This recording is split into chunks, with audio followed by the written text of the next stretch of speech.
Sevgili arkadaşlar merhaba. Bugün sizlere bal nasıl sağılır onunla ilgili bir video çekeceğim. Belki benim hatalarım vardır, belki yanlışlarım vardır ama ben bu usulde sağıyorum, kavanozluyorum. Çok da memnunum yaptığım işten. Hatalarımı gören olursa yorumlara yazarlar. Şimdi ben bunu sahada sağmak isterdim ancak sahada toz var, toprak var, rüzgar var. Böcekler var, sinekler var. Doğada hiçbir canlı bala hayır demiyor. Balığı bütün canlılar sevdiğinden diğer canlılar da rahat bırakmayacağı için o yüzden böyle getirdiğim salonun ortasına koydum bal sağma makinesini. İşim bitince kaldıracağım, salonu düzenleyeceğim. Kendime böyle salonda bir yer açtım. Normal salon halısını kaldırdım. Çünkü sağarken bastırıyorum makineyi. Yerdeki halıya zarar verir diye eski bir halı koydum. Bunun ayakları vardı arkadaşlar. Bu ayakları söktüm ben. Ayaklar beni rahatsız etti. Hoşlanmadım. Balı sağdıktan sonra bir yüksek bir şeyim var benim. Onun üstüne koyuyorum bu makineyi, kazanı. Çeşmeyi açıyorum. Buradan çeşmesi açılıyor. Çeşmeyi açıyorum. Oradan akıtıyorum. Bunları göstereceğim size. Size bu videoyu çekmeden önce bir posta ben bal sağdım. İçinde şöyle petek kalıntıları var. Şimdi tekrardan bal koymaya başlayacağım. Daha doğrusu çıta koymaya başlayacağım. Ve ufak tefek detayları da yaparken anlatacağım. Şimdi gelin bal sağımına geçelim. Şimdi sevgili dostlar, bu bizim ballığımız. Biz böyle bahçeden sağdan alırken şu şekilde ballığımızın içine alıyoruz. Gördüğünüz gibi hala üzerinde arı var. Mesela burada tam sırlanmış bir petek göstereyim size. İlk önce yapacağımız iş bu peteğin sırlarını çözmek. Arı balı yaptıktan sonra peteğin üstüne sırlıyor. İlk önce %17'ye düşürüyor balın suyunu, su oranını kanat çırparak. Sanki %17 suyu ölçen bir aletleri varmış gibi %17'ye düştükten sonra sırlama yapıyor ve kışın bunları açıp kullanıyorlar. Bu sırlandıktan sonra bal bir daha karanlık bir ortamda 30 yıl dayanabiliyor suyla temas etmezse eğer. Sevgili izleyiciler, balın her tarafının sırlanması şart değil. 1/3 sırlandığı zaman balı hasat edebilirsiniz. Diğer tarafların da %17'ye düşürülmüş anlamına gelir oranı. Çünkü komple çıta %17'ye düşürdükten sonra sırlama işlemine başlıyorlar. Şimdi bunu sağabilmek için bu peteğin sırlarını çözmeye başlayalım. Bunun aparatı var. Ben henüz aparatını almadım sırları çözmek için. Kendime ince bir bıçak buldum. O bıçakla daha rahat yapıyorum. Ustura gibi hafiften daha ince alabiliyorum. Bazen acemilik, aynı patatesi kalın soyar gibi sırları kalın götürebiliyorum ama kendime yemek üzere bu sırlı balları ayırıyorum. Makinenin 4 tane çıta koyma yeri var. Bazı makineler 3 çıtalık da olabiliyor. 4 tane koyarsak eğer dengede oluyor ve çok rahat sağabiliyoruz. Gelin şimdi sır ayırma işlemine geçelim. Şimdi Bismillahirrahmanirrahim, sır ayırma işlemine başlayalım.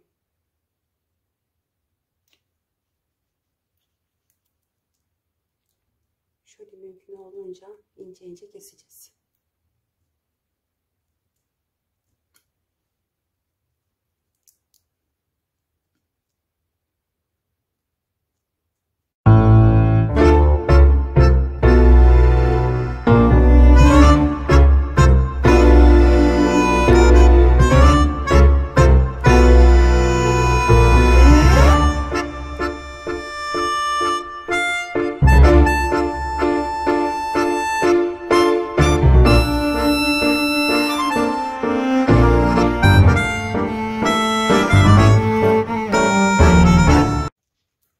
Şimdi sevgili izleyiciler, bunu bal sağma makinesine koyacağım. İki tarafında sırrını açtım.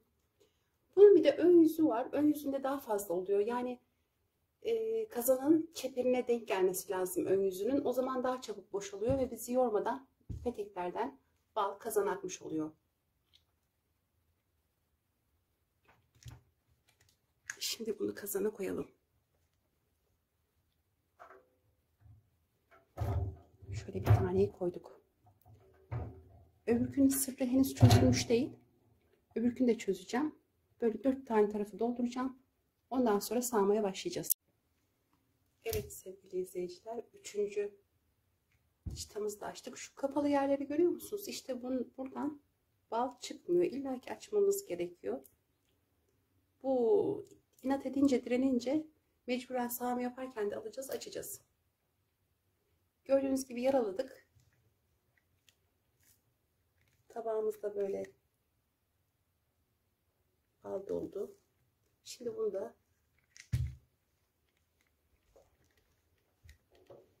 kazana bırakıyoruz.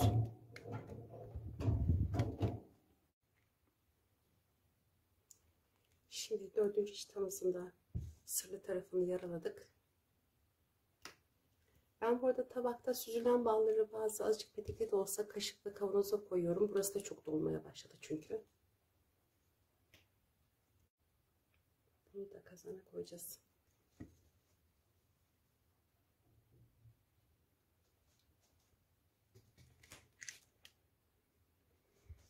Şöyle dördüncüyü de bıraktık.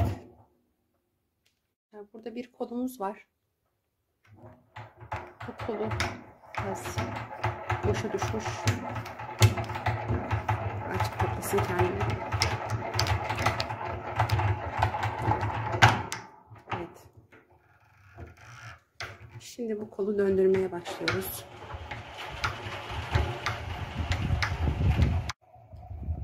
Şimdi arkadaşlar bu kolu böyle çeviriyoruz. Çevirdikçe dönüyor, duvarlarına sıçrıyor kazanın ve aşağıya doğru akıyor.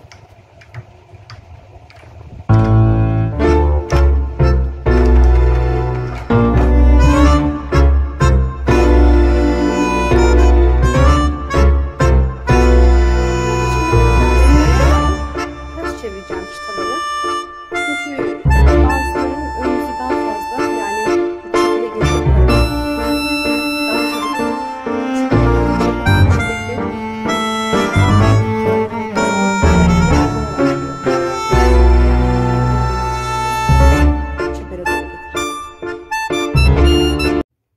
Şimdi sevgili izleyiciler, her şeyin ters yüzü olduğu gibi bazen peteklerin de ters yüzü oluyor. Bir kısmı peteğin, bir kısmı çıtanın 3/4'ü olurken diğer kısmı 1/4'i ters tarafı oluyor. Biz eğer çok olan kısmını çepere doğru getirirsek daha hızlı içerisindeki balları kazana boşaltıyor.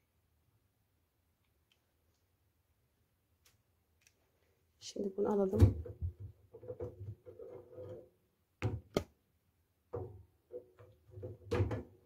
Çevirelim.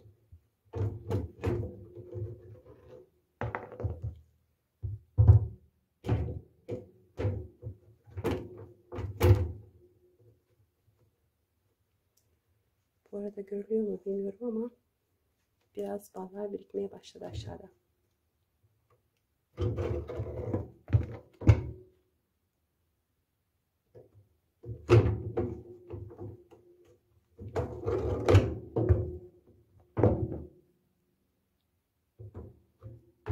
Evet, 4 tanesini çevirdik.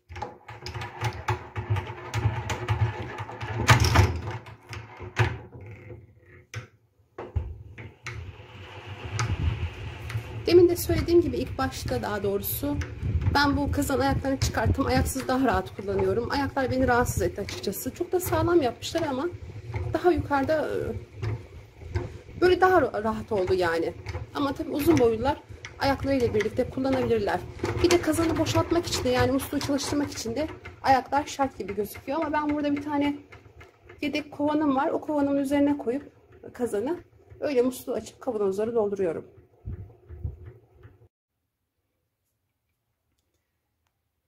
Evet sevgili dostlar, sağımımız bitti.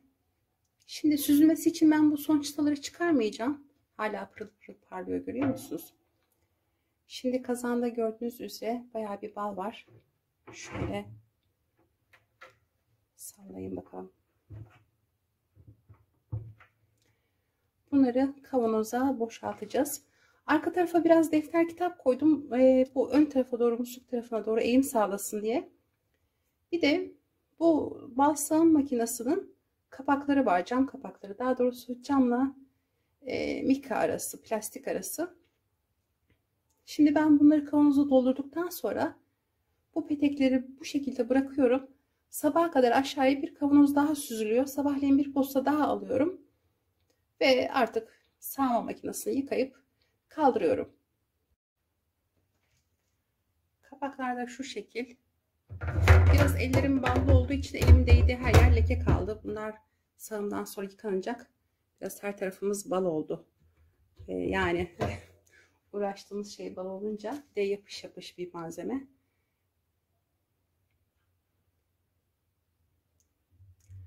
Pırıltısını görüyor musunuz? Şimdi kavanozlarımıza dolduralım. Bu artık sezonun kapanışı, son hasadımız. Şimdi kavanozlara dolduralım. Şuradan bir musluğumuzun vanası gibi bir şey var. Onu çeviriyoruz.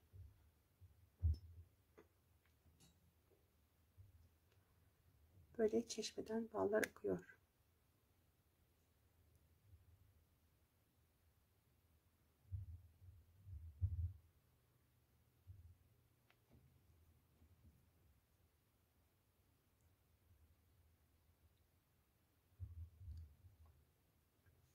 Şunu bir kenara alalım.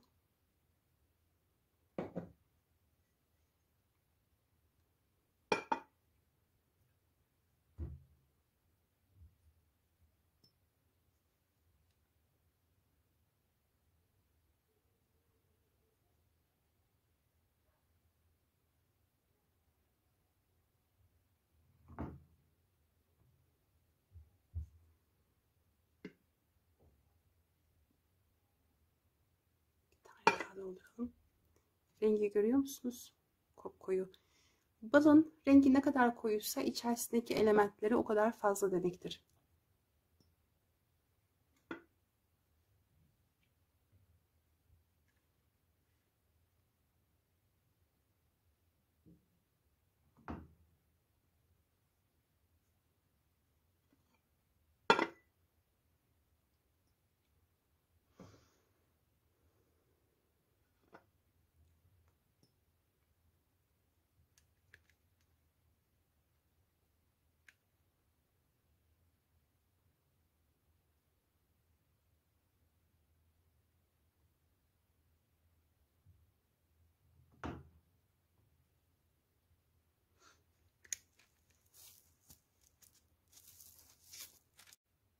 Şimdi 5 kavanoz doldu. Bu içerisinde bal olan bir kavanozumdu. Küçük kavanozlara, daha doğrusu komşuların kavanozlarına boşalttım. Onlara da bal vermiştim. Şimdi bunu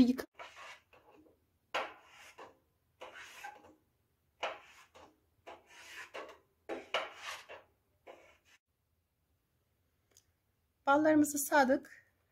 Böyle kavanozlara koyduk. Daha süzülenler var kazanın içerisinde. Burada şu tabakta da koymuş olduğumuz süzülen sırların balları var. Onları da ayrı bir kavanoza dolduruyorum bu şekilde. Böyle Allah bereket versin diyorum. Beni izlediğiniz için çok teşekkür ederim. Kanalıma abone olmayı, beğenmeyi ve bildirimleri açmayı unutmayınız. Sağlıcakla kalın, hayırlı günler diliyorum.